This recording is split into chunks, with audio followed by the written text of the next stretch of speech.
এনজিওর লোকেরা আমার আংটি দুইটা বদনা নাকেরটা নিয়ে গেছিল, সাংবাদিকের মাধ্যমে আমি নিউজ প্রকাশের কারণে আমি এগুলো ফেরত পাইছি।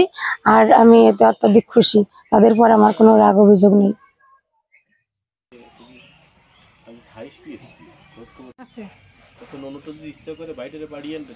আমিও একই কথা বলি, ওই যে কথা বলিস, কথা ভালো লাগছে।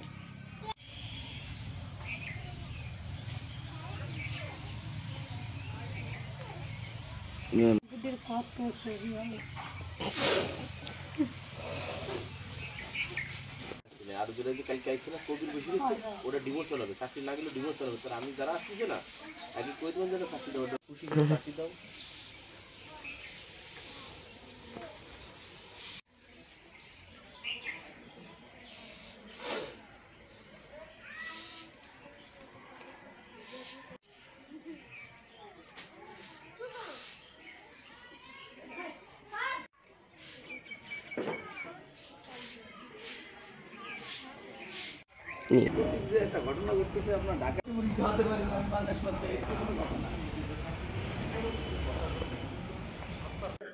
সদ্য ডিএফইডির চিতলমারি শাখায় শ্রাবণী রানীকে নিয়ে যে নিউজটা আসছে, মূলত এর জন্য আমি ডিএফইডির প্রধান কার্যালয়ের অনুমতি সাপেক্ষে গতকালকে চিতলমারিতে আসি।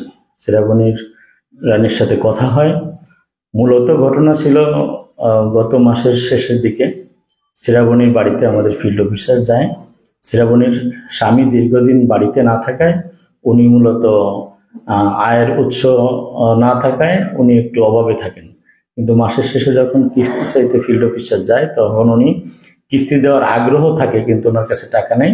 কিন্তু উনি সম্মানের কারণে উনি নিজে স্বেচ্ছায় ওনার স্বর্ণের আংটি বদনা বিক্রি করার জন্য চেষ্টা করে, কিন্তু না পেয়ে উনি ফিল্ড অফিসারকে অফিসে এসে বলে যে দাদা আমি তো এগুলো বাইরে বিক্রি করতাম, তো আপনারা যদি আমাকে বিক্রি করার একটু সহযোগিতা করেন, না এগুলো রাইখে একটু আমাকে সহযোগিতা করেন, তাহলে এগুলো রাখেন। এবং পরবর্তীতে আমরা গতকালকে যখন এখানে ওনার বাড়িতে যাই তখন উনি এই ঘটনার সত্যতা বলেন এবং উনি নিজের ইচ্ছায় এগুলো রেখে গেছেন সেটাই বলেন। এবং উনি ৯,৫০০ টাকা নিজের থেকে ম্যানেজ করে গতকালকে অফিসে জমা দেন এবং উক্ত মালামালগুলো ফেরত নিয়ে যান।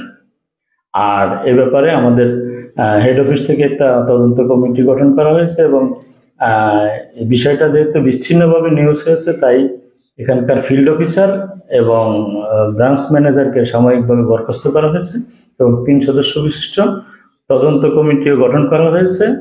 অদ্য ১২ তারিখে অলরেডি তদন্ত কমিটি চিতলমারি অফিসে উপস্থিত। এ বিষয়ে তদন্ত করে সঠিক সিদ্ধান্ত নেওয়া হবে। ধন্যবাদ।